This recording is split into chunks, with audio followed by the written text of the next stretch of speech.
Ladies and gentlemen, this is Nate Crespo, your host for today and forever, and welcome back to another episode of the Lawyers in the Making podcast, where it is my job to focus on the unique journeys to the law and law school of professionals in the legal field and law students. Let's talk about what we're doing today, because today we have another spectacular guest. He is a Dr. V. Orestes Romualdez, Educational Foundation College of Law graduate, and currently works as a board member of the Denning International Law Advisory Board, doing high-impact research, a part of Project Pakistan.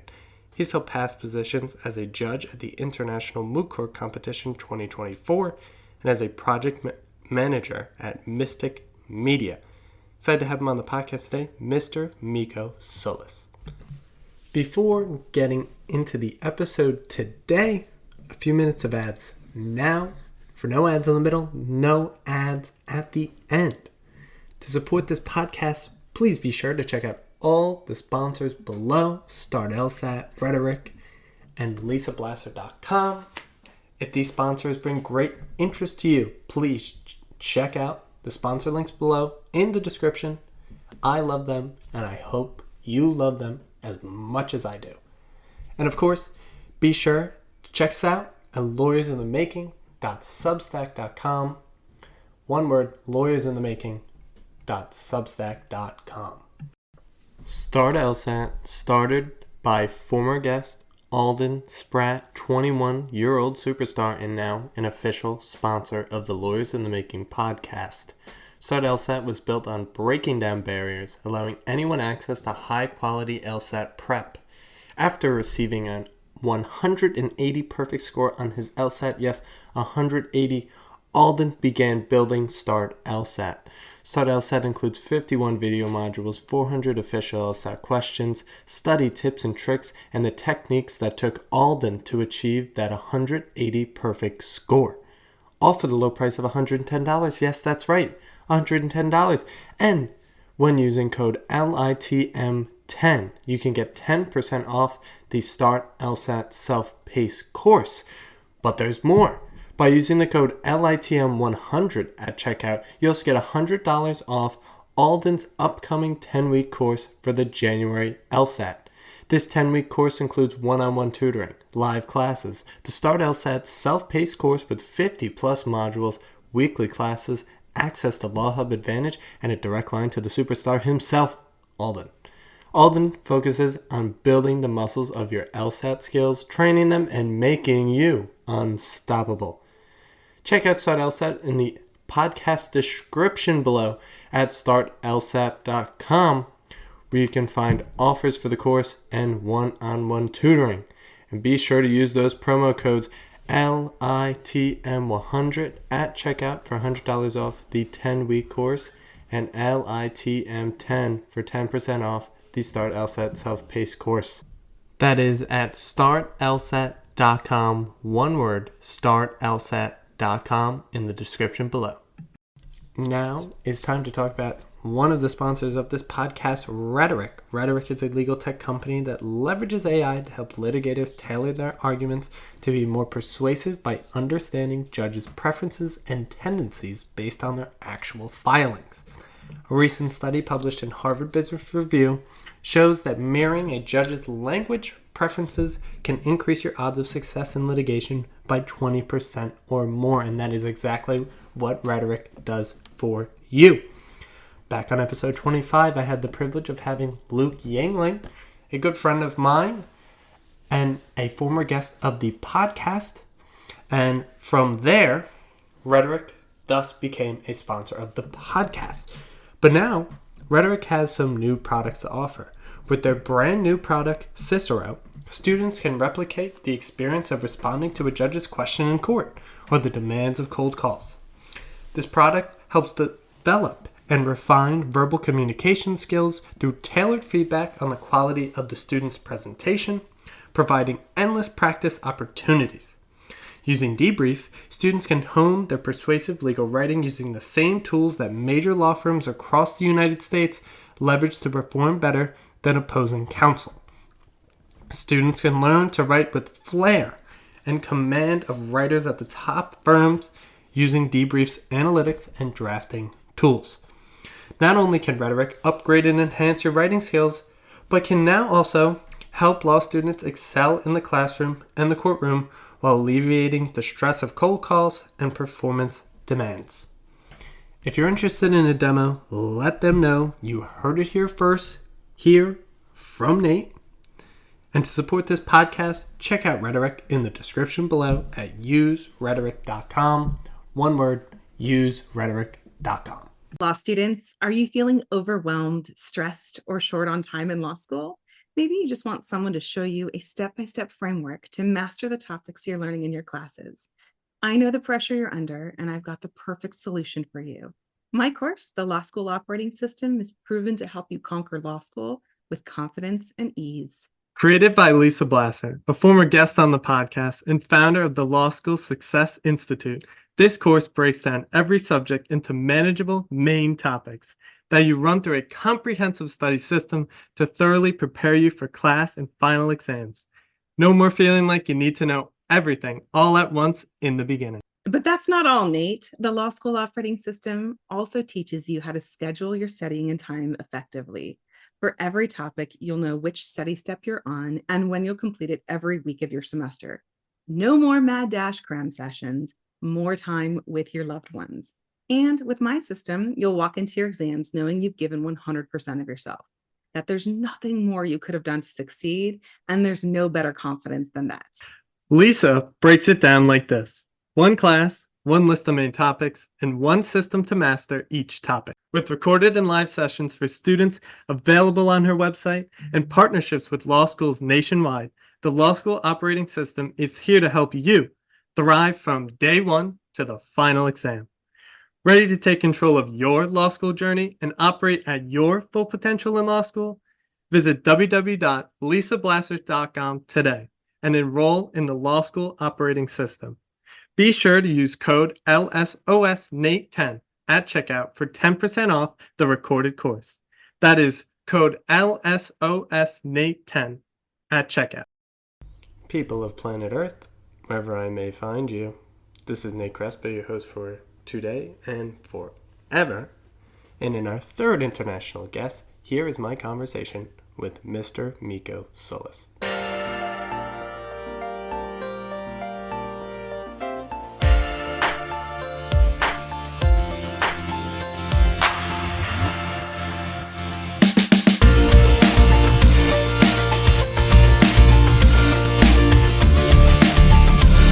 Mr. Mikko Solis, welcome to the podcast. How are we doing today?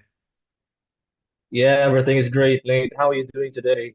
I'm doing fantastic. It is freezing out today. It is below 30 degrees. It's like 20 degrees. We're going to even keep in the part where I'm messing up your last name because I want people to show that I struggle very hard with it. But I'm working. I'm trying. But Mikko, before we get started, can you tell the audience a little bit about yourself? All right. So I am Mikko Solis. I am Filipino. I live in the Philippines, born and raised here.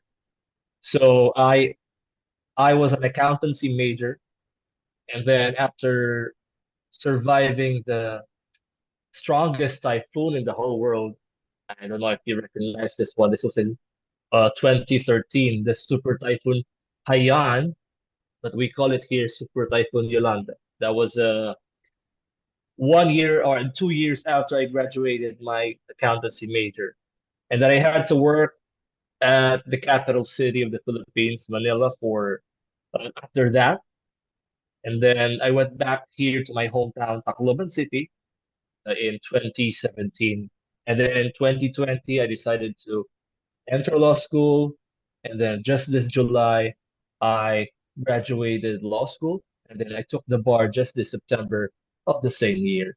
I mean, that's just pretty, I think, what I want to emphasize regarding myself. I'm a musician. I recorded 4 singles on Spotify with my band. Unfortunately, the band is no longer existing because they're overseas. The bassist is in North Carolina. The lead guitarist is already in Victoria, Australia. The drummer is now based in Manila, the Philippines.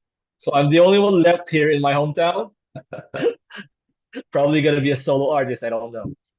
Well, that's a factoid I didn't know about you, Miko, which I will be loving to Gotcha. talk about. I'm a lover of music. I'm always listening to music. So I might even I will probably be listening to Miko's band after this, I'll be honest with you. But let's go all the way back. Like you said, you were at Eastern. Now, there's going to be a lot of butchering today of names, and I apologize to those people who went to this. I am prepared I for apologize. all the butcher you're gonna do. So I will try my best here because indeed this is a very unique episode. I've never had an international student here on with us Really? from the Philippines. So yes, Wow. Miko, you are the first, because Miko is indeed from the Philippines, but you were at Eastern Visayas State University. You graduated with a bachelor's degree in accounting in 2011, and then there was a 9-year gap between you graduating college and then you entering into law school at Dr. V. or Orestes Romualdez. See, I told you it's going to get rough. Educational Foundation College of Law. That's much easier for me. But what happened in those 9 years? What are you doing in those 9 years? Like you said, you were at Super Tycoon, you're doing accounting, and then what went into your decision to finally decide, okay, I'm going to do this law school thing? Wow, Nate, you're such a great host. That was I didn't you got me on that one. I mean, I didn't even ask myself that question before. That was just the first time that I would be reflecting on that 9 year gap. Okay, so after I graduated, I tried to take the board exam for the CPA, which unfortunately I was not able to uh, get a passing grade. And then I tried again, but when the time came for me to try again, the Super Typhoon Yolanda happened, or Super Typhoon Haiyan happened, the natural name Haiyan. So I had to work at Manila, just to survive because our house was completely devastated. There was no livelihood in this hometown. So we still had a house at Manila, the capital city of the Philippines. So that's where I stayed, rent free. But then I tried to transfer to another apartment at the same city, and then I did my first years as a working class as an accounting staff. And this company is a manning agency for seafarers, owned by a German. Yeah, the German guys were there. I mean, I'm not gonna do the whole stereotype about German thing, but really they're stiff kind of people. They're really strict, and yeah, I mean, when you say sharp, it's gonna be sharp. When they say do this, you have to do it in a certain way. I mean, that was a good training for me because this German guy named Peter, he was the nicest German in the company, and he saw me working on Sundays instead of scolding me for not being too productive on the weekdays. He was friendly, and he liked the fact that I was working on a Sunday. Well, he didn't know that I was catching up on my backlog, so he thought I was really a hardworking person. But anyway, this guy was good. So after that, I continued while working. I was also volunteering for Filipino Sign Language. Yes, there is a Filipino Sign Language, a counterpart of the American Sign Language, but most of the signs we borrowed from American Sign Language. We just modify some of them to accommodate Filipino words. Now, all that time from 2011, 2014 to 2016, after the typhoon, I volunteered for that sign language thing simultaneously while working in the company. Now, 2017 came. I decided to go back to my hometown because my sister had a company and she needed my help. She was doing advertising, so I had to train her people to do advertising. It was not a formal employment. We had no contract or stuff. She just remunerated me or compensated me the best possible, but there was no formal contract. And then unfortunately, she passed away on last 2018. So that was I mean, my career in advertising and sales stopped there because she was no longer there to manage the business. And that's when 2019 I opened up my own branch of her store with the same products. But then again, the pandemic hit in 2020, as we all know, the COVID-19. Sales went down, the store was closed. I said, okay, it's over for me. What do I do now? You know what I'm saying? It's like all of the people in the world are uh, trying hard to survive and not to get COVID. And I'm here worrying about my business shutting down. And it did. But I suddenly realized there is a law school near my house. It's just like 2 or 3 blocks away. And then I recalled while I was still in Manila, you know what, Nate? This is how broke I was. When I was still in Manila, this was 2015. We go way back, 2015, before I decided to go to law school, before I decided to go back to my hometown. I used to walk from my apartment to my workplace. And while walking, there is this prestigious university in the Philippines. It's called Arellano University. It's where the law book authors graduated from. It's like all the legal luminaries came from that school. And when I inquired for the tuition fee at the time, I was like, okay, law school is not for me financial wise. Even if I wanted to, even if I got the brains to do law school, I don't have the cash. So that's what I was saying to myself at the time. And when I went back here, fast forward 2017 to my hometown, I inquired as to the tuition fee in that law school. So I'm living here right now. 2 blocks away from here is my law school. So I inquired. And then I found out that the tuition fee is, I think, twice cheaper than in Manila. So I gave it a go. This is all my savings money from my shutdown business. I mean, jobless at the time as well. I have a potential client at the time, a Netherlands company, a company in Netherlands, and this was an SEO company. So I was hoping to get the job while hoping also to get to law school. There was also an entrance exam. And the LSAT, Nate, the equivalent of LSAT here in the Philippines was PhilSat. It was also like what you said, a dreading examination. But you know what happened, Nate? On that same year, 2020, our Supreme Court, the Philippine Supreme Court, declared the PhilSat to be unconstitutional. Wow. So no more PhilSat, baby. I'm going in. No more dreading about the results of that PhilSat. And I did not take any. I did not need to take any PhilSat. So that's what happened. First year of law school, 2020. It was online. People were skeptical. Online classes, online recitations, it's easy to just read something on a computer. Fast forward to 2023. This is the third year of law school. This was the start of the face-to-face classes. And I said, hey, we're gonna know. Everybody's gonna know if you've been reading from your laptop from first year to second year. Everybody's gonna know who's really doing the hard work, who's really doing the reading. And I was killing it.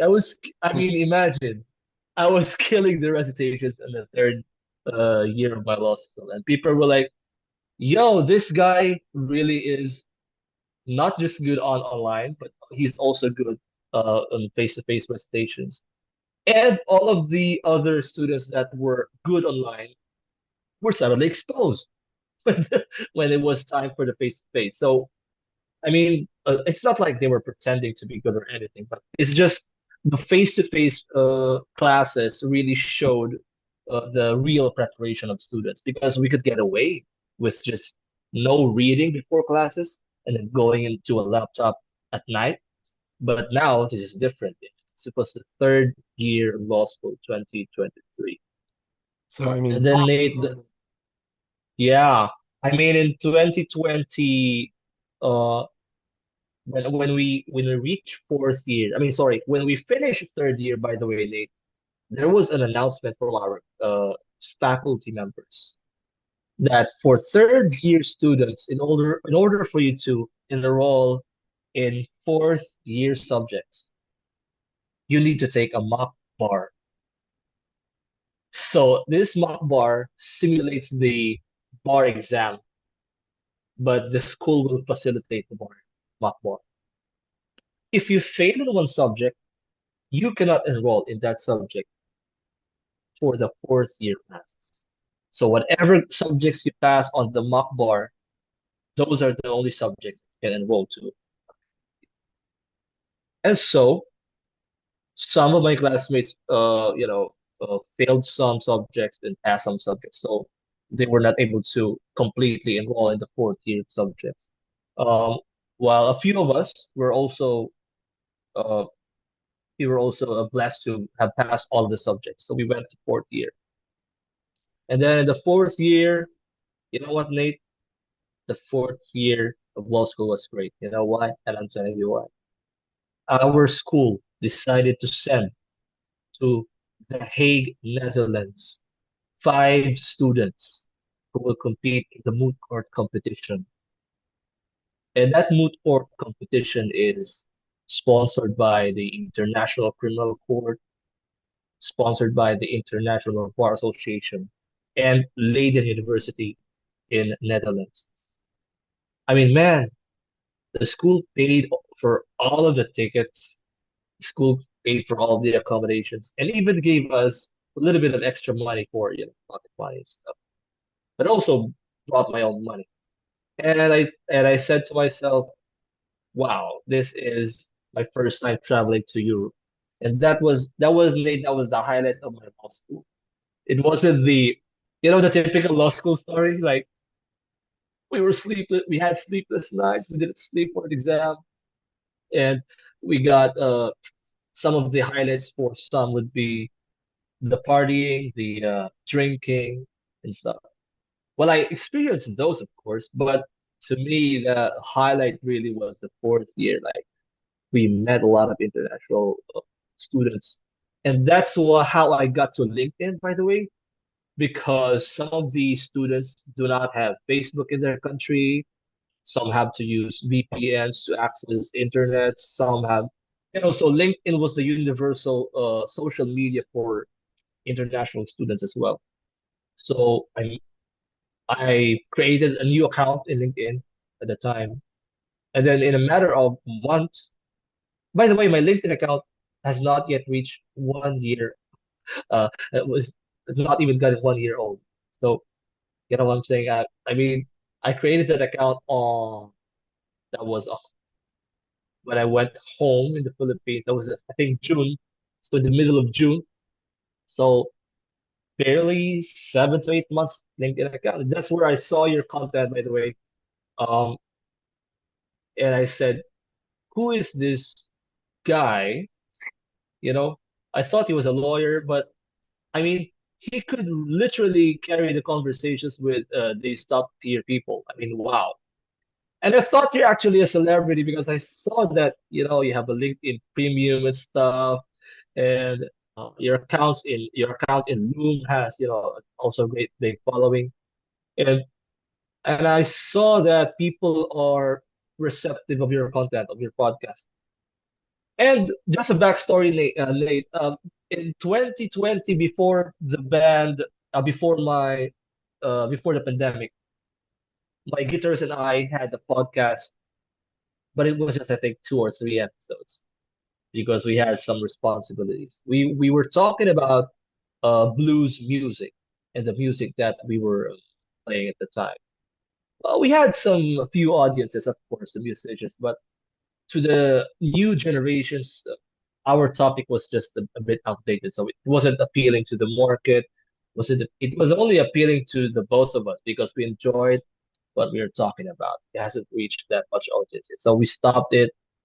And then I just like creating content. I create sporadic content sometimes sometimes I create food videos. Sometimes I create tour videos like touring the islands in the Philippines.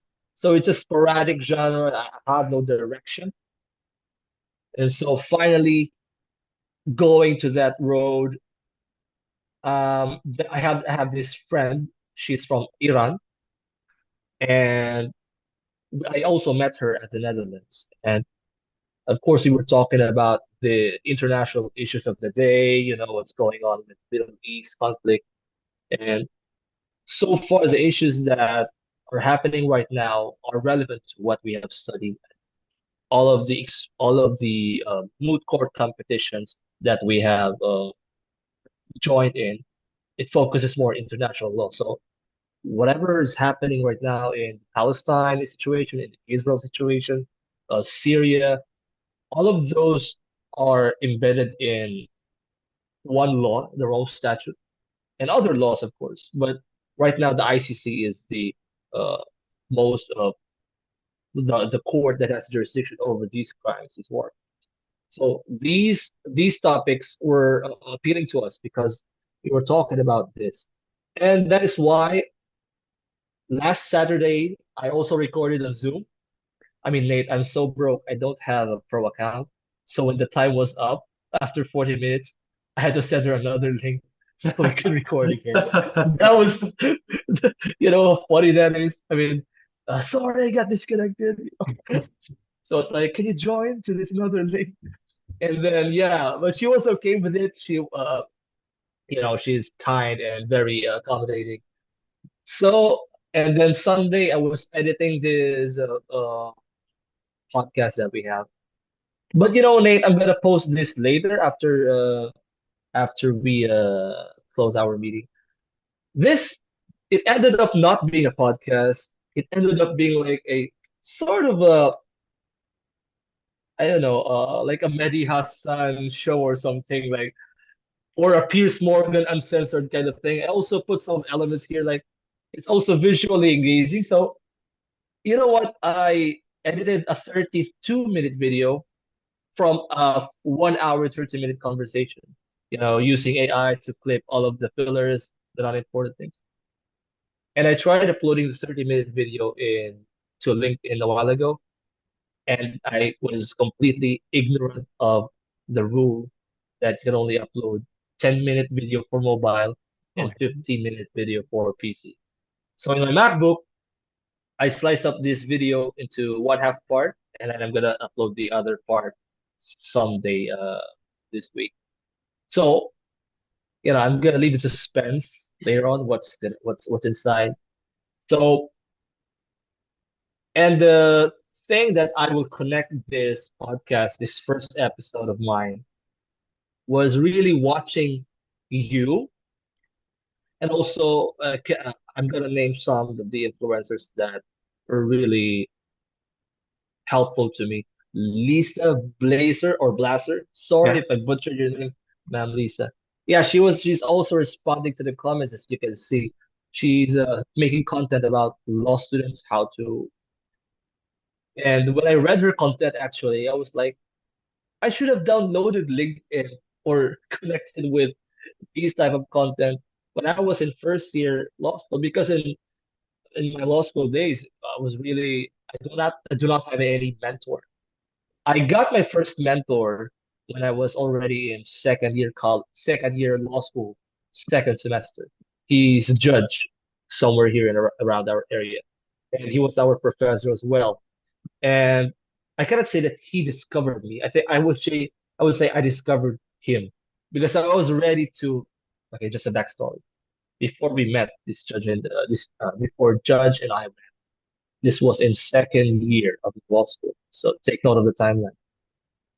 first year of First semester of the second year in law school, I was struggling, personal demons and whatnot.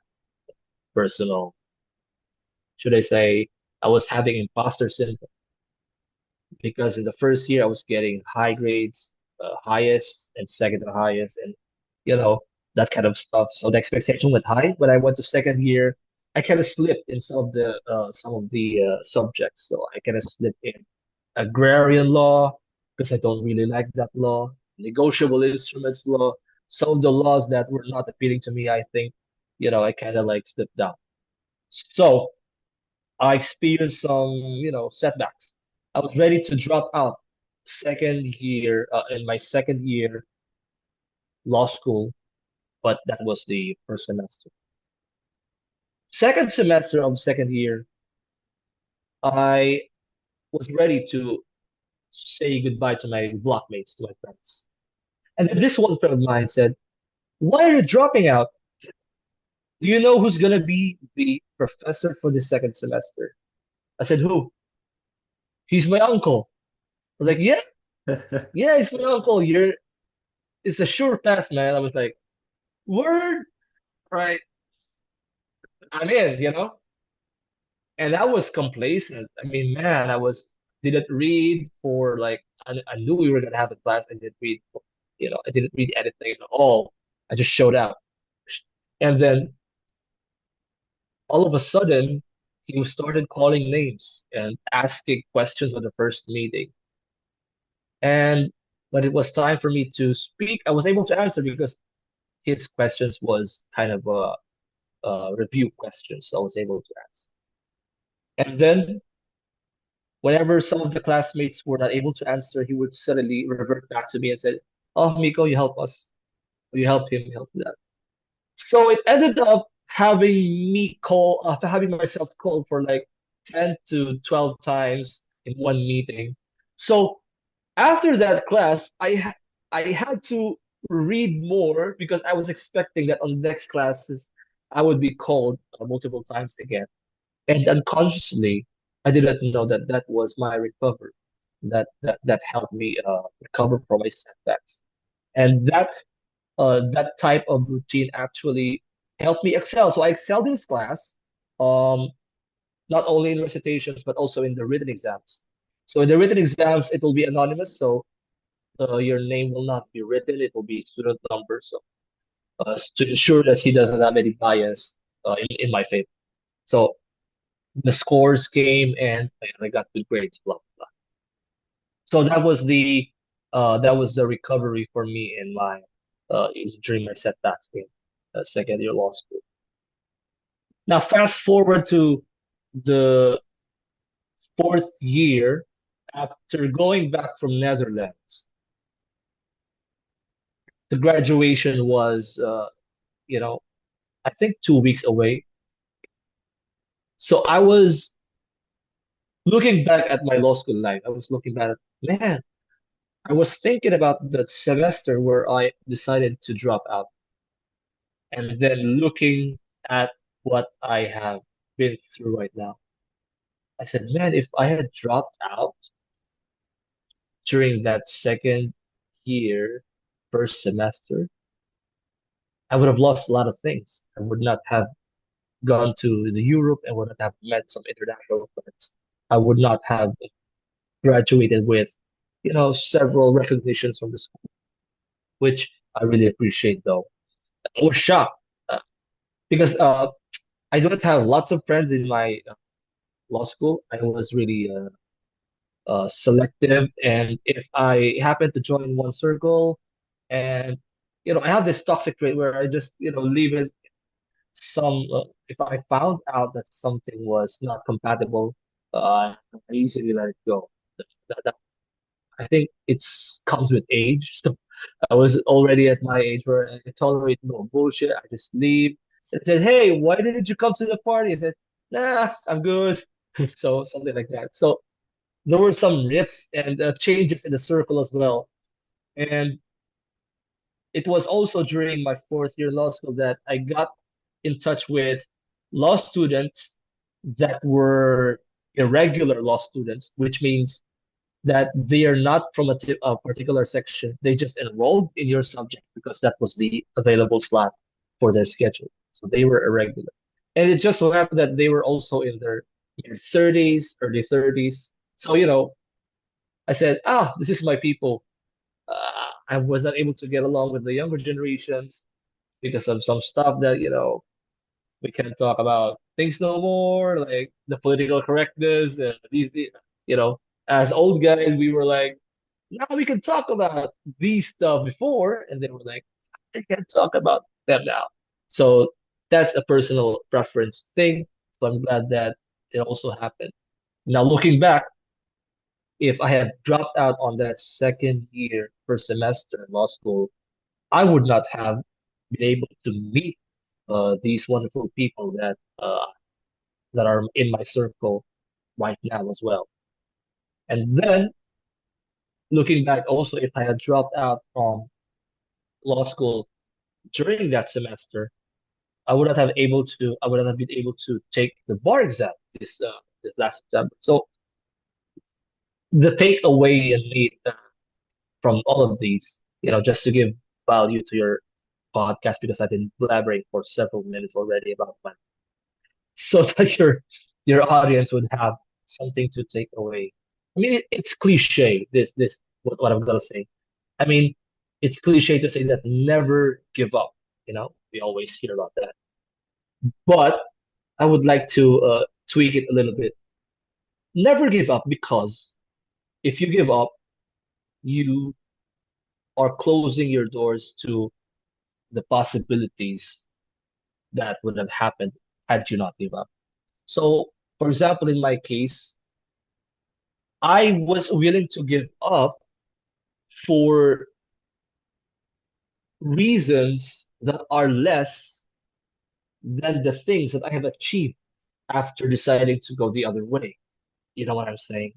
So, what I'm trying to say, if you're facing a challenge right now, yes, it might be great. It might be stunning. It might be overwhelming. It might be, it might be you feel like you're being trapped in a dungeon or whatever that can be.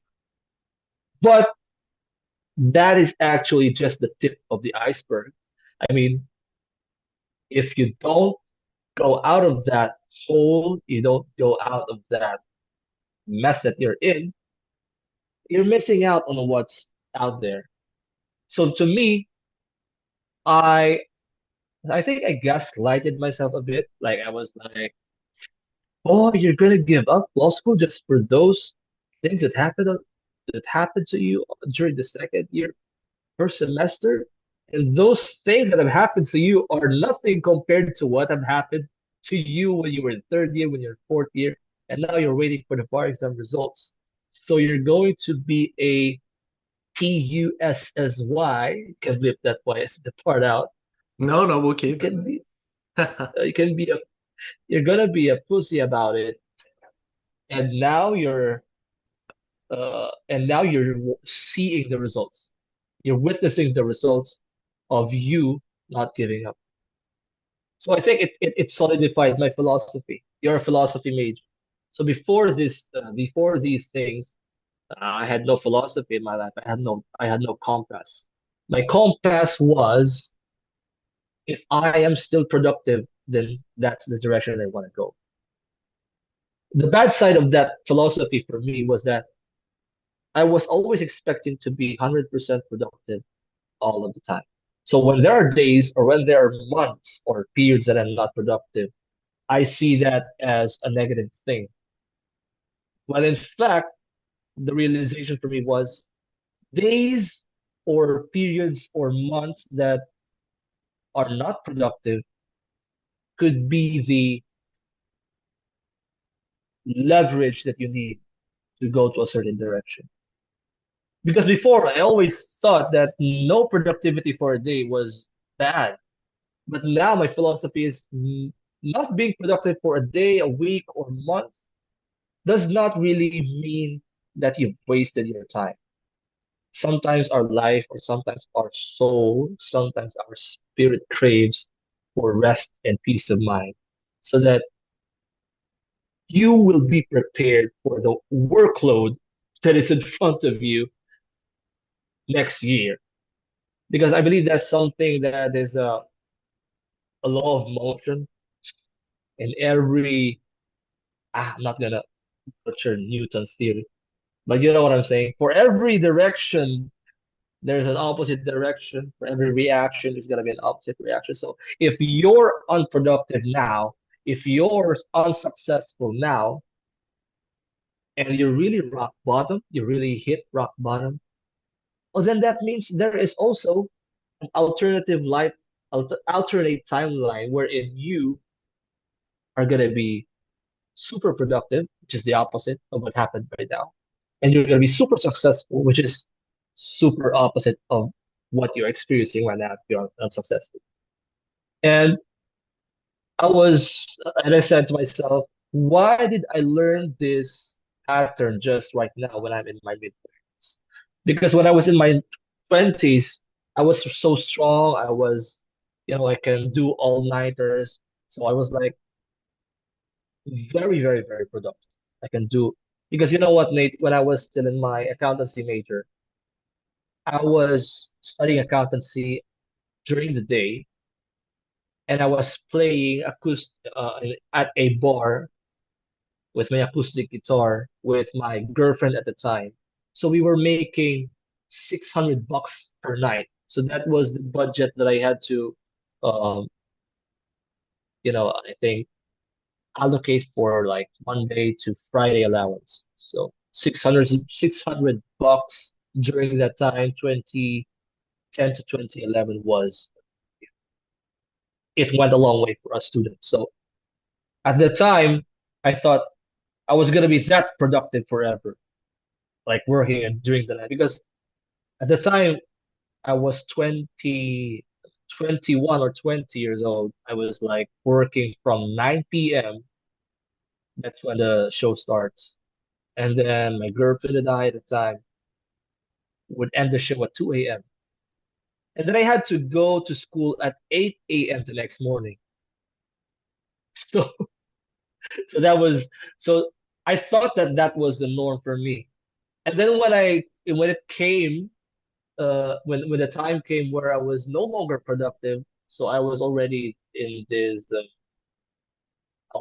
law school, second year, first semester, wherein my body just, reacted to all of the cortisol that was accumulated in my body. I think that was the time. I was 32 at the time. I still thought that I could do things that I was able to do when I was 22. So that was a 10-year gap. And when the time came where I realized that, man, I can do none of the stuff that I was able to do before, I was frustrated and I thought that was a bad thing. But right now, as I've said, I think that's a good thing. And most people would not understand it at first because, we're used to the grind. We're used to looking at other people like, wow, they're so successful. But ask those successful people if there had been a time in their life when they were not that productive, when they failed, when they were not successful. There was. And I think that was what they needed at the time in order to be where they are. Well, How many? I just have to I say, just want to make sure. oh, you're I just good. want to make sure that you're not gonna. I'm good for time. Yeah, go ahead, Nate. Yeah, of Go. course, of course. I just have to say, I, first of all, appreciate all the honesty here because I think it's absolutely amazing. The story that you're telling, the picture that you're painting is absolutely spectacular. I mean, just to go back, first of all, you called me a celebrity. That's very funny to me. I'm not a celebrity in any way, shape, or form, but I appreciate that so much. And of course, the huge shout out to Lisa Blasser, sponsor of this podcast. I mean, she's so wonderful. And just like you said, she gives so many wonderful insights for law students all across the country, all across the world now, seemingly. But like you said, I think it's great. One of the great insights you gave there is understanding yourself, understanding your capabilities, not going over your capabilities, not burning yourself out like you may have felt in that second year. Like you said, that you had all that cortisol in your body and you were just absolutely burnt out. You couldn't go any further. You're like, oh my God, like this is the end here. I can't go any further. And you're happy that you decided to. And I think to go back to your point about not being productive, being unproductive sometimes, I think it's a fine thing. One of my favorite books ever, The 4 Hour Work Week by Tim Ferriss. This is all he talks about. The fact of there's a big difference between working hard and being efficient because you could be working hard, but it could be absolutely useless. You're just working hard for the sake of working hard. It's just, I want to be busy, so I'm going to do some busy work, which is like, answering all your emails or doing something stupid, doing things that don't exactly have much value to yourself. But I think to your point as well, just doing a little bit every day, it doesn't have to be that much. You could spend 15 minutes and that will be enough because as I love talking about compounding interest, exponential growth, you do a little bit every day, it builds up over time, and now you have this beautiful mosaic of all the work that you've ever done. But I want to go back to that moot court competition that you did in the Netherlands and speak about that experience a little bit. So when you were there in the Netherlands, when you decided to do that moot court competition, what did it entail there? Because I'm interested. I know nothing about the International Criminal Court. I don't know much about it. So inform me, please. How was that competition? What sort of entailed? What was a typical day there in the Netherlands? Wow. So before you participate in that moot court competition, there is a registration.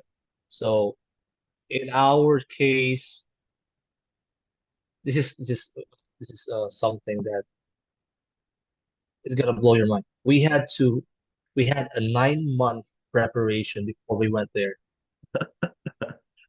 Yeah. So we registered, I think we registered. So here's the story. In our country, it was a different setting for us because in other countries they had national competitions before they would be qualified to go to that moot court competition in the ICC. In our case, in the Philippines, if the schools that are registered for that competition, I think if it exceeded five, we would have to compete amongst ourselves who's going to be the first five schools that will be able to go to that rounds, the international round. And fortunately, there were like I think four or three of us, the four or three schools in the Philippines that had registered. So there was no longer any need for a national competition. We go straight away to that international competition. So that competition is called the IBA, stands for International Bar Association, dash ICC, stands for International Criminal Court, moot court competition. So IBA, ICC, moot court competition. It was held in the Hague campus of Leiden University because Leiden University has a lot of campus in Netherlands. It's just so happened that ICC is located at Hague, so they decided to do the preliminary rounds at Leiden University, which was also located at Hague. So what did that competition entail? Number one, we had to prepare a memorial. So what is a memorial? That memorial is sort of a pleadings that we submit to the court. So in our case, the problem, the case was about a fictional. This was a fictional case. This was about a mayor of a town that killed several protesters in a matter of 48 hours. So in the first place, why was there a protest? You would ask. There was a protest because there was an ancient monument that was discovered in that city. And that ancient monument was the ancient Tirosh. And what was that ancient Tirosh? That ancient Tirosh is also like the characters in these problems are from Game of Thrones names. Game of Thrones names. So yeah, I mean the guy who created these case problems for 10 years now was just rotating from some Game of Thrones character names. So bear with it. So, anyway, so this ancient ruins of Tirosh was created by a civilization that was so oppressive, practiced slavery. So when the historians look back, they despise that civilization because they don't want the values of that civilization to be emulated today. So the government initiated to ban all of the possession, selling of those of those articles that were found in the ancient ruins of the Roche. And here's the best part: there is a party named the Caraxes Party that was created by these groups that wanted to bring back the ancient glory of Tirosh. So I mean, it sounds familiar nowadays. Like they want to bring back the glory of those old days where they could just oppress people and practice supremacy and whatnot. So the government banned those, and they even characterized or designated the Caraxes Party as a terrorist group. So now here's the thing: the government was gonna demolish those ancient ruins. So picture this, Nate. One sunny day, lots of bulldozers. Let's exaggerate. 50 bulldozers surrounding the ancient ruins, and it was freshly dug up. With archaeologists there. You can imagine like it's kind of a desert or something. Like Egypt stuff. So you can imagine. And on the other side of the scene, cinematographically speaking, there is the Caraxes Party, 200 of them, 200 Caraxes Party members.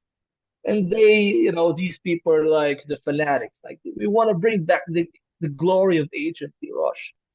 So you cannot demolish this ancient ruin, you know? So that was the contention of the Caraxes Party. And then the government was like, no, we're going to demolish it actually, because it represents blah blah blah. You got to bring back the ancient glory of that oppressive society, oppressive culture, oppressive civilization. And then the Caraxes Party members were like, over our dead bodies. And the mayor said, say no more.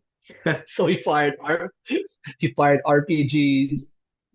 They shot some of the Caraxes Party members, and then some of them died. And when some died, when some of the Caraxes Party members died, there were reinforcements that came to support the Caraxes Party members. So basically, there was um, a non-international armed conflict that was going on. So if you're a fan of international law, whenever there's war, you have to abide by the Geneva Convention, the principle of distinction. You cannot kill civilians. You cannot destroy ancient monuments. You cannot destroy hospitals and schools, which is happening now, by the way. So, but that's just for another story. I mean, so that was the essence of the competition. We are to argue for the defense, meaning, okay, before that, because the mayor was indicted, because all of this happened, after he killed the Caracas party members. Well, he did not eliminate all of them. He killed some of them. And then after the war, or after the conflict ended, he proceeded then to demolish the ancient ruins of Tarash. So in the end, Nate, no more ancient ruins of Tarash to speak of. It was demolished. So now the charges against this mayor, his name was, wait for it, his name was Lionel Strong. Mayor Lionel Strong. Don't blame me. It was the guy who made this case problem. So his name was Lionel Strong. So his charges were war crimes. Number one, what kind of war crimes? Article 8 of the Rome Statute, which was the law that governs the International Criminal Court. So war crimes of destroying ancient monuments. So that's number one. Number two, another charge for Mayor Lionel Strong is crimes against humanity under Article 7(1)(h), persecution, and also a widespread and systematic attack on civilian population. Because what we're trying to argue, because I was the prosecution. So if I was the prosecution, I would argue that the Caracas party members are a civilian population because they're not combatants. They were not military. They're not an army. They're not an organized army. That was our contention. Now, as for the defense, they would argue that Paraxis Party is not a civilian population because guess what, Nate? They had handguns. They had handguns. These Paraxis Party members. They had baseball clubs. You know, they call it. Yeah, they also had that. So, so to speak, they had the means to fight back against uh, the government forces. So the prosecution also, I was a prosecution, I would argue that so even if they had handguns and bats and clubs, why do you have to use rocket propelled grenades, RPGs, to kill these people? It's a disproportionate match of weaponry, so to speak. There's also that principle in international law. But there's no absolute, there's no absolute right or wrong because that was a fictional case. But it was fun because you get to see how people would argue for their client. Yeah, I mean, I was a prosecution. Of course, I thought I was the good guy, but then hearing the defense talk because we have so here's the thing. When you go to the competition proper, the Leiden University is divided into several courts. So this room number 111 will be our court for this morning where we will be competing. So I am the prosecution. My team members, two of them are girls. My team members were the victim's representative, and the other girl was for the defense counsel. So we have different roles. So we also argued during our rehearsals for that 9 months, making those memorials. We also are arguing with our own teammates because they have a different side, and they need to, get into character that they're really going to defend what Mayor Lionel Strong did. In my case, I just had to memorize the elements, what Geneva Convention was violated, what Rome Statute was violated. And you know what, Nate? What's fun is you can get sources from different cases all around the world. You can use the case um, that were decided in the tribunal that was organized for Rwanda genocide. We were also able to use some cases that were decided in the Nuremberg trial for the Nazi Germany, for Hermann Goering, for Rudolf Hess. We were also able to use that into our arguments.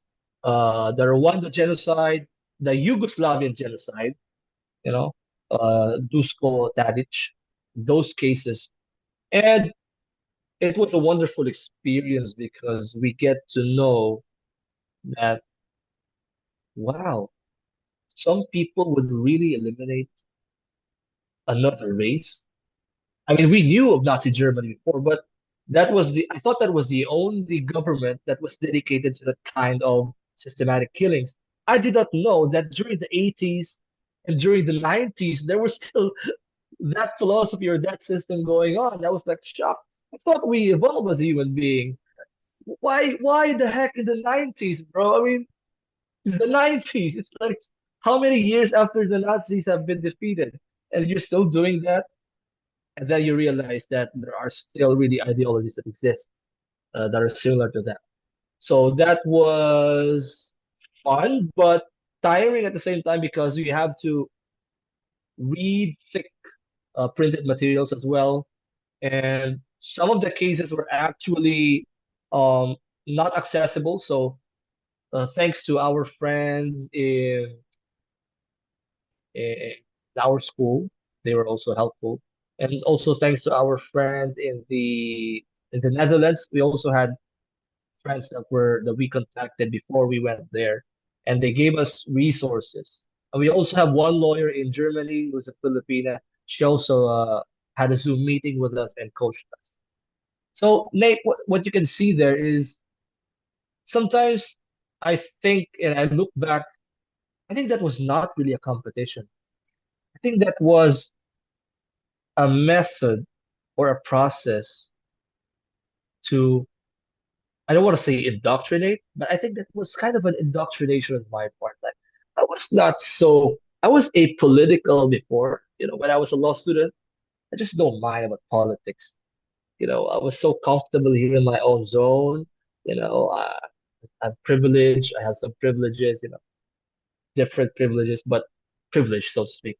So I didn't want to fight for others. I didn't want to go into any trouble fighting for others. But then we go there, but then we went to that competition for that, and we prepared for that for 9 months. So for that 9 months, I was juggling law studies, and then in the nighttime we would work we would work on that memorial from 8 p.m. to 2 a.m. So that was the drill for. So it prepared us for a lot of time management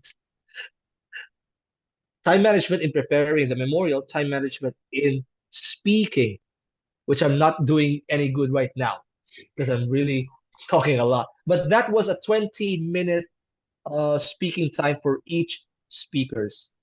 So for one round, the if I am the one that's going to be on that round, if I am the prosecution and the prosecution happens to be on our team, the defense and victims counsel will not be speaking. They will just sit. And then the victims counsel will be from team letter B, and the defense counsel will be team letter C. And in my first round, the victims counsel was from Indonesia, and the defense counsel was from Luxembourg. So we were like arguing when we were in the room. But you know what, Nate? When the round stopped, we were taking selfies with each other, like, "Hey, you're foul!" It's like nothing happened. It's like we didn't butcher each other for 1 hour inside of court. And when we went out, we were like exchanging Instagrams, exchanging LinkedIn's, and taking selfies. And they were also happy to see international people, like from Luxembourg. They were also kind of volunteering to take pictures of us. And the people from Indonesia, they thought that we were from Indonesia as well because we look the same. And I was like, "Yo, we're Indonesian and Malaysian, Filipino." I was like, and they were laughing, of course, because that's true. So, and during the other rounds, we also had like from Kenya. If Albert is watching this, Albert and Johnny, the guys, they won the second place, by the way, of the University of Kenya.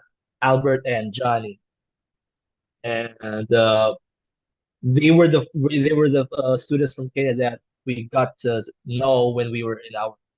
I think that was a recess. That was a snack time break for us, and we were like chatting, and you know, one of the people that we got close to during the competition, and we were happy for them when they competed in the International Criminal Court for the final round because they were the last three teams.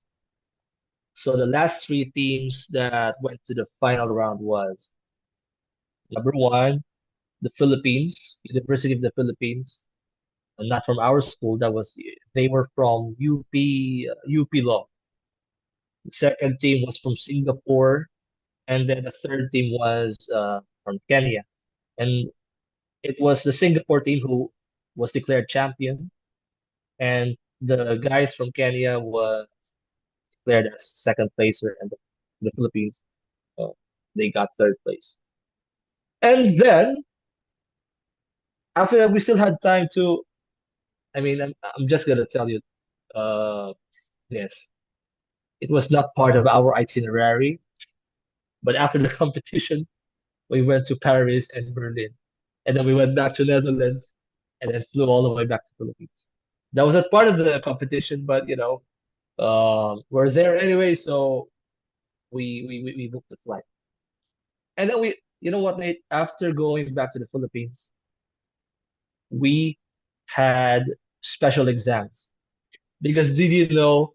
Yeah, the international moot court competition was scheduled as the same week as our final exams for fourth year in law school. So that was the last series of exam in my law school life that I'll be taking.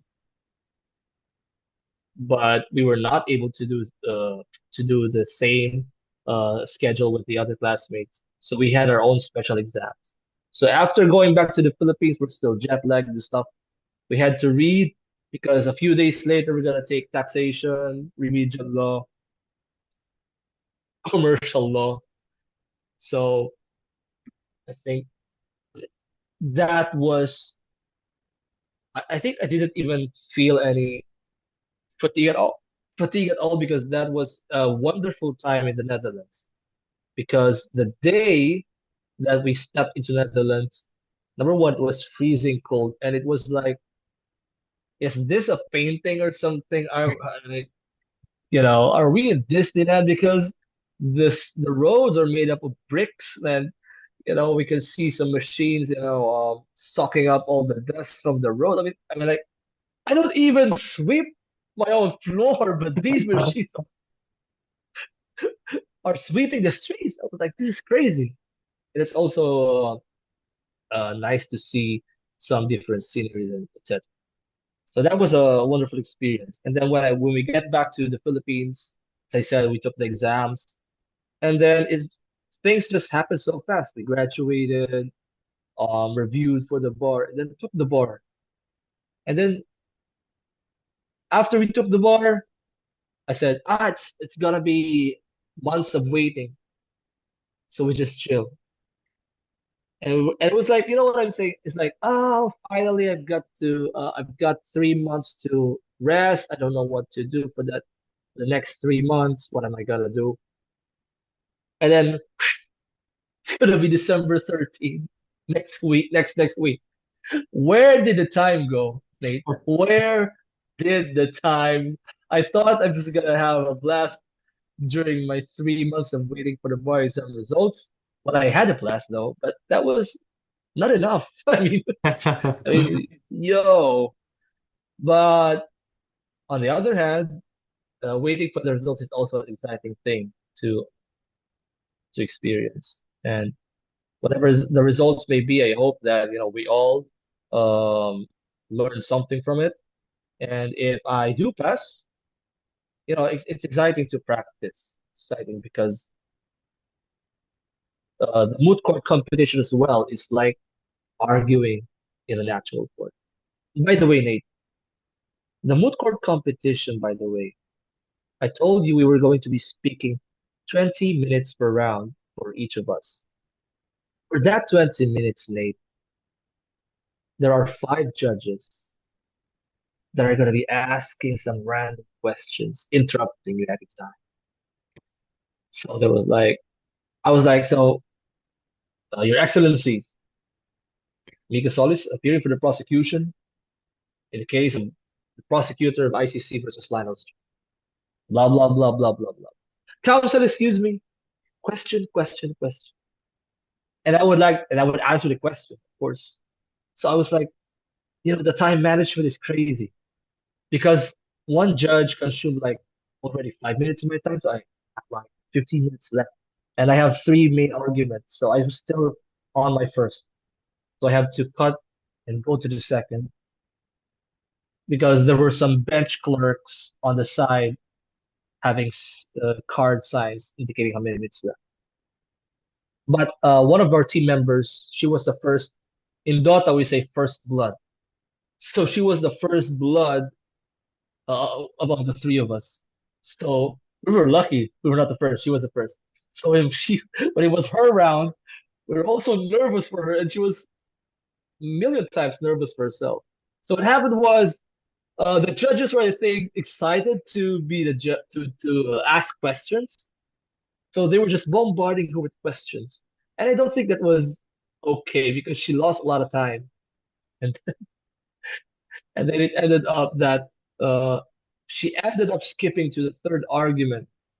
But the morale is already, should I say, uh, the morale of your performance would be compromised as well because those were a lot of questions that were being asked of them. So when it was my turn, unfortunately, I was able to answer briefly. I don't beat around the bush. I just answered directly. And it was just, okay, then write something. Then I was like, I can continue with my arguments. And then they would butt in like 2 to 3 questions. And fortunately, I was able to manage my time as well because I already saw what happened to the other teammate and expected the worst. So I prepared for the worst for the next day. But then, fortunately, it wasn't that worse. So it goes to show that judges were different. It could be a cold judge, it could be a hot. We call it cold bench and hot bench. So it just so happened that there are hot benches and cold benches. In my case, it was just like lukewarm bench. But there was a hot bench during my second day. But that's a different set of judges.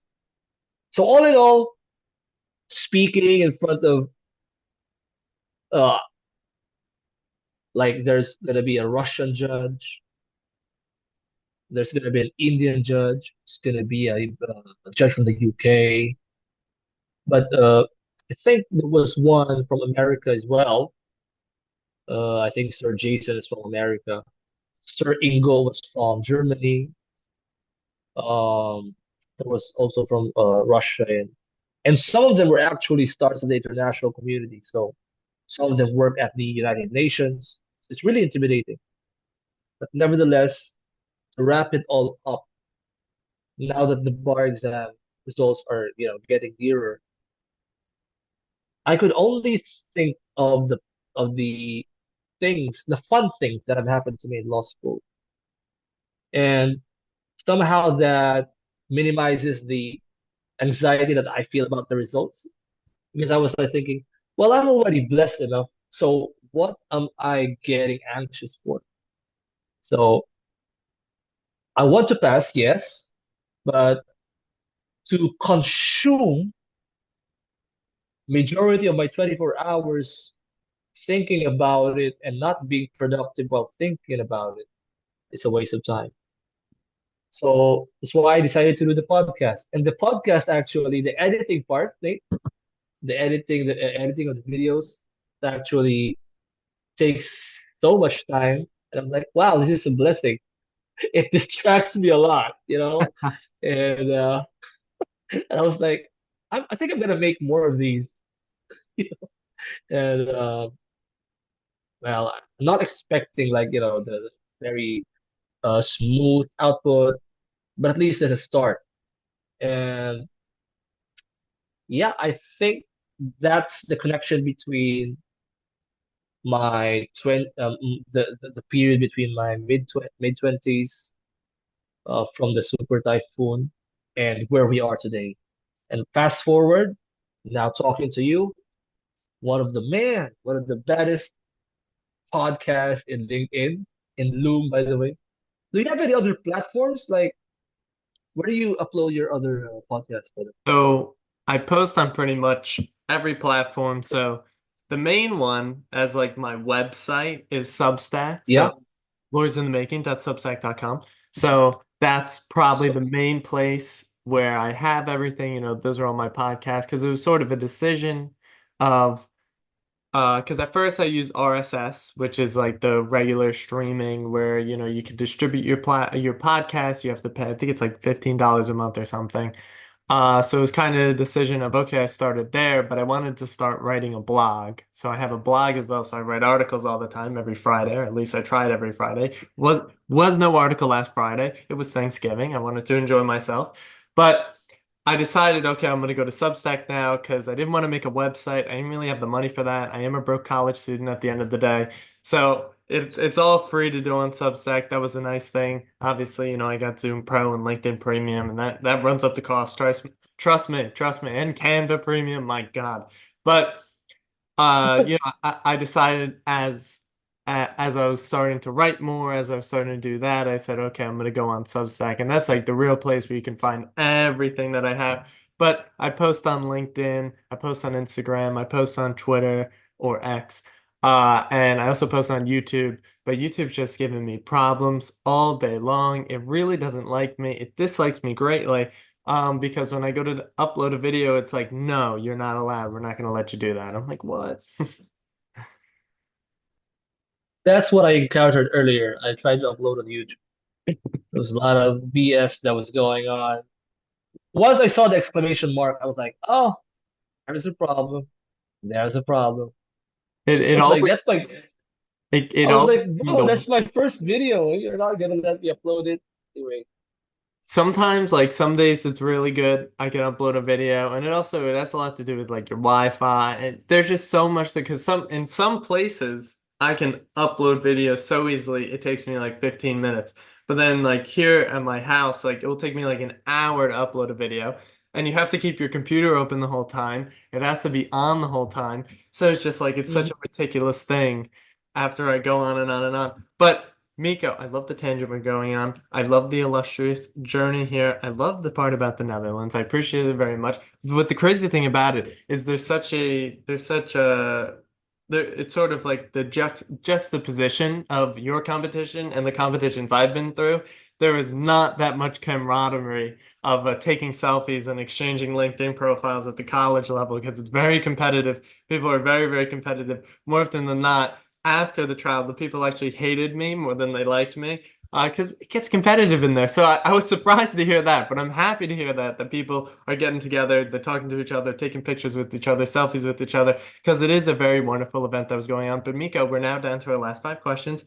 The first of the five questions all has to do with the emerging industries within the legal industry, the legal tech industry per se, but really just the new AI technology, software technologies. I know you're using AI to clip your videos, so that's a nice example of what your tech stack looks like. So Miko, what does your tech stack look like? What kind of products are you using, either for, your work or for at home, just personally? What does it look like?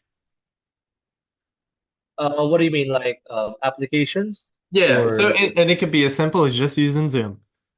I have a premium account in CapCut because Adobe Premiere is really, a luxury here. So CapCut, like $300 per month here.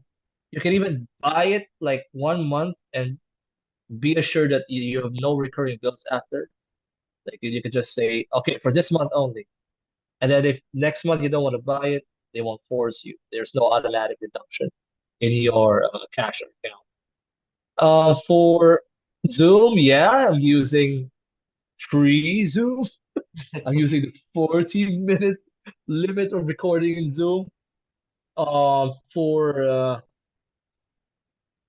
yeah, my Google Drive really is the I have a plan in Google Drive as well for my storage, for my Microsoft OneDrive. I have a 1 terabyte subscription that goes on because I have uh, not to brag, but I have an Apple ecosystem. I have an iPad, iPhone, MacBook, and Apple Watch. I didn't. I'm not there for the social climbing status or for the cloud. It's just really easy for me because yeah, I think iOS, you know, it's simple. I don't even have an updated iPhone though. This is an iPhone 12. So I'm just there for the system. I'm not there for the, flash. I'm just there for the system. My iPad is like 3 years old. The newest thing in my edition is just MacBook. And when I say new, this was 2 years ago. When I was in third year law school. So this is the newest stuff that I've added. No, no, no, no major purchase, no major Apple purchase in the recent months that have passed. So yeah, the iCloud as well. I really need the iCloud for my photos because my 128 gig iPhone does not, does not suffice. Apparently, I'm fond of taking 4K videos that are useless. Oh no, When I do, I feel that very much. I have so many photos.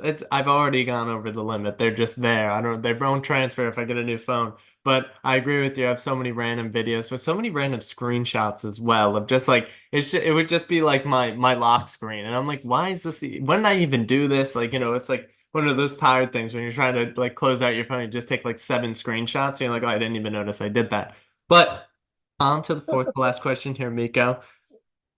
I love this question. It's one of my favorites. But what are your book recommendations for people? Doesn't have to be about the law, just some of your favorite books you've ever read. man, oh, people would hate. I'm gonna be careful in choosing, Oh but I no, don't don't get be careful in canceled. choosing. Give us your favorite books. Okay, so my favorite books.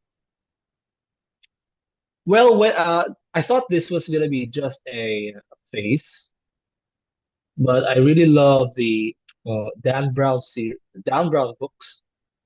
But controversial opinion, it the best for me, the best Dan Brown book is Origin.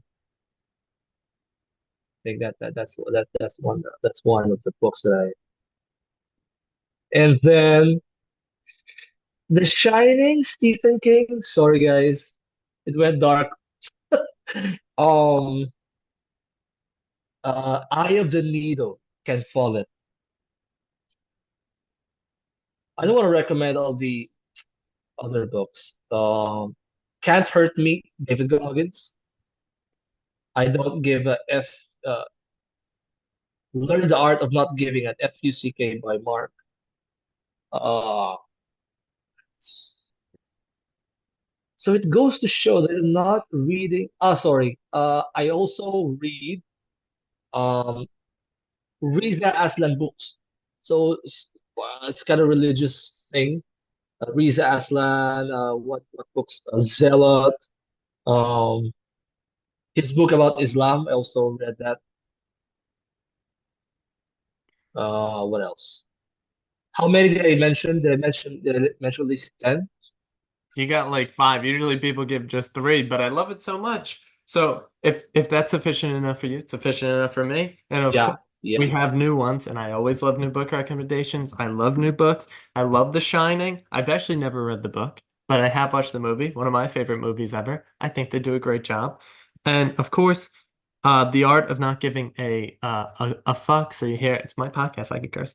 But that is also one of my favorite books as well. I forget, I don't know if that's the More Plates, More Dates guy. I don't know if it is, but I've seen that book so many times. People have recommended it a ton on the internet, so I suggest that to everyone else. But third to last question here, Miko, what are the types of things that you consume, not food, consume on a daily basis? So either that be through social media, so Instagram, Twitter, people still use Facebook apparently, LinkedIn, obviously, YouTube, Reddit, any podcasts you listen to that you recommend, any Substacks that you read, any newsletters that you get, anything like that. What is crossing the transom of Miko's mind on a daily basis? Wow. As long as I see Mehdi Hassan's picture or video, I'm a simple man. I'm gonna click it. As soon as I see Piers Morgan in a video, I'm gonna click it. And as soon as I see Mehdi and Piers in one video, I'm gonna watch it 10 times. That's the thing. I mean, you know, it's like a contradiction. I like this guy who's the totally opposite of this guy, and and at the end of the day, they're still good friends. You know what happened? Piers Morgan went to Vinny's shows as well, so they were like, collaborating with each other. I think there might be like a conspiracy, like just pretending to fight, but no, no, no, no. I love Vinny. I love Piers. Different political opinions, but nevertheless, yeah, I consume a lot of political content, man. My guilty pleasures, though, is watching Bobby Lee and Andrew Santino. Guys, I'm a simple man, like I've said. But if I see Bobby Lee, whether it could be a TikTok or not, and the last thing, do you know this guy Simon Kage? I mean, I've got to butcher his name. Simon Kagewala. You might not know his name, but he's famous for the meme. Why are you gay? Oh yeah, That's him. I know one. Yeah, but he has a new. I mean, he has been active recently in TikTok, and his old video that was bastardized a lot of times, thousands of reaction videos, and I didn't know why it was only this year that he finally knew he was famous. It's like, yeah, I think this guy did not know he was famous like years ago. Like I was still in the second year of my law school. I was like, what are you gay? Are you a lesbian, homosexual, something like that? That was really hilarious to me because in that video, he was trying to be politically correct. And take note, this video was old. It was an old video. It did not have any sort of a political correctness at that time. But in Uganda, or Ugandan standard, Simon was kind of being respectful to the to Pepe Julian Onzima like that. And now that he's being active on TikTok, it's just it just baffles me and it's hilarious every time I see his, his face. So if you look at my phone, it's gonna be pictures of my dog. It's gonna be TikToks of Bobby Santino.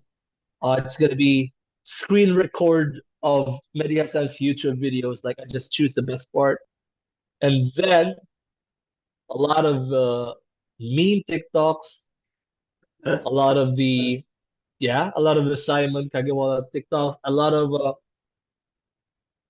there's this video of boy, it's gonna be embarrassing. There's a video of David Goggins like, they don't know me, son. You know that one? Of course. He was bench press, yeah. Because I also go to the gym, so when I go to the gym, I try to emulate. When I do bench press, and I think like I'm shaking. Oh I'm yeah. shaking for the last for the last rep. I just think they don't know me, son. Who's gonna carry the boat? So Who's gonna carry the boats in the lodge, baby? I love. yeah, I'm a big fan. I love his book. It's crazy. It's amazing, actually. He's so well written. So he's just. I love his honestly honesty. And actually, the person who put him on the map, who I love very much, Jesse Itzler, he was the one who really found him. Because how he found him is he was looking to get his workout regimen up, his nutrition, his diet, all that stuff, and he needed a Navy SEAL, and so David Goggins is a Navy SEAL. And so he was like, David, I need your help. So he wrote a whole book about, his journey and how him and David, he got him in shape and such. wow, And, he put him in the sauna for like an hour and like Jesse's like passing out in the sauna and stuff. He's like, I'm gonna die in here, David. He's like, don't keep doing it. He's like, you gotta be strong. And just crazy stuff like that, waking up running 10 miles, crazy stuff like that. But his journey, his story is absolutely inspiring. His book is absolutely amazing. So I recommend that to everyone. But we are now down to our second to last question. Miko, you're working, you got all this stuff going on, you're waiting for the bar, but what does an ideal Friday night and Sunday morning look for Miko? Friday night. What did I? Okay, so I'm gonna compare. When I was in my mid 20s, the Friday night would be the regular gig because Friday night is a gig wherein I get more tips than the other nights. But now that I'm in my mid 30s, oh, it is good. A typical Friday night for me is uh YouTube used to have a creating and it's not creating a playlist, but you add cue to the YouTube videos that you're gonna be watching so that you don't have to choose the next video, so that you can just cue, and then you're just gonna be laid back and you know you're just gonna watch it continuously. And I do that for many things. So it's a random combination. Again, it's gonna be Piers Morgan, Mehdi Hassan, Al Jazeera stuff. It's gonna also be Bad Friends, Bobby Liano Santino YouTube, and then in Netflix, well, that will be my 9 p.m. to 11. So when the 12 midnight comes, because that's the only time of the night. Friday night is the time of the week wherein I get to sleep beyond 10 p.m. Because usually I just sleep like 11 or what that. But that Friday night, I do it on purpose. Like I need to sleep late so that I would wake up late. Because most of the weekdays I wake up. That's the only thing. And then what was the other day Sunday morning. you're asking? Oh, Sunday morning. Sunday morning, I try to watch UFC fights, some old UFC fights, while cooking tons and tons of sunny side up eggs. So I put my iPad beside, you know what? Yeah, like, and here's the weird thing. I like to put lots of weird stuff on my sunny side up. I put a lot of peppers. Sometimes I put some chicken bits and stuff, or corned beef, whatever I wanted. That's and that's heaven for me, right? You know, that's. I mean, who knew that life would be so good by appreciating the simple things? I think that's what the best things I've said for tonight. Who thought life would be so good by enjoying the simple things? That's absolutely true. I mean, there's nothing better than making sunny side up eggs and watching UFC. I agree with that very much. I try to get into it. It's not that I don't like it. Sometimes I think it goes a little long, like they get really tired quick, and it's like they're on round five and they're like straggling around. But I love the big fights. I love all that stuff. My friends are really into it, so sometimes I'm just kind of forced into watching it. I'm sitting there till like 2 in the morning watching all these fights. Sometimes I get disappointed because it will be like a big fight and then it ends in 5 seconds and I'm like, okay. But some of the fights I've seen, I mean, it's crazy stuff. Those people are crazy people, but they're very good at what they do. They're well trained and it's just the athleticism on display. The raw athleticism. It's not even it's too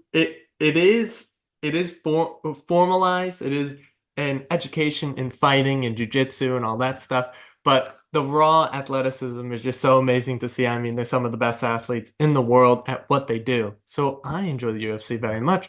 But Miko, final question here. I ask this at the end of every single episode to every single guest, but what are your words of wisdom for the aspiring law students, the current law students, and the legal professionals out there in the world? Wow, for law students. For law students, okay, this is gonna be controversial.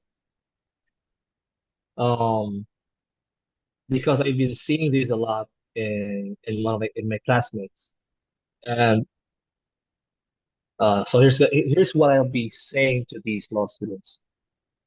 And I was guilty of this before. So now, do not use your knowledge as a law student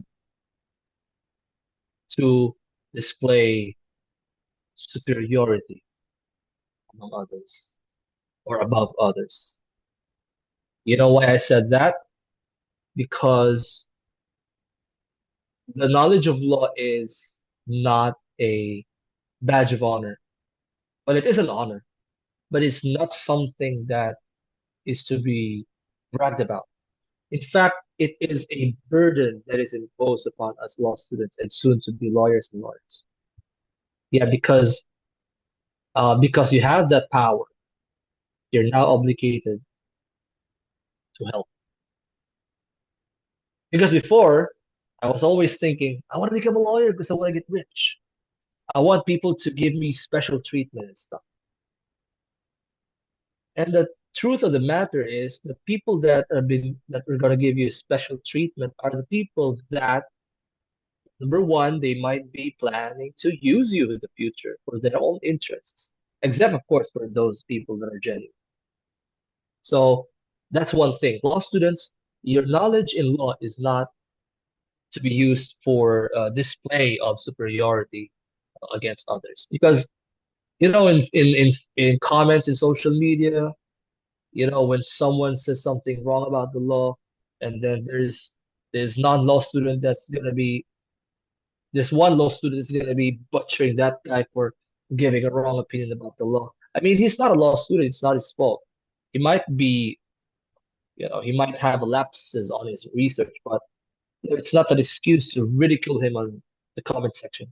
So anyway, I don't have Facebook anymore because of those type of you know, uh, fights. I don't want to go into it. And I like TikToks more. TikToks, make me smile and make me laugh. For law professionals, here's the thing. For law professionals, I want to thank you guys. You know what, Nate? A lot of the help that went to me, I mean, a lot of the help that I received came mostly from lawyers that I have known while I was still a law student, and even judges. So you would expect a judge to be so, elevated in the hierarchy of human beings that they would not treat you nicely. but it's quite the opposite. Judges usually treat you more nicely than, you know, lawyers. But there are also lawyers that, embraced me with open arms, um, gave me a lot of lessons in life. So thank you. I'm not gonna mention your names because, I don't want in our country we have this judicial ethics. So a person is discouraged to show the public that he has a special connection with a judge.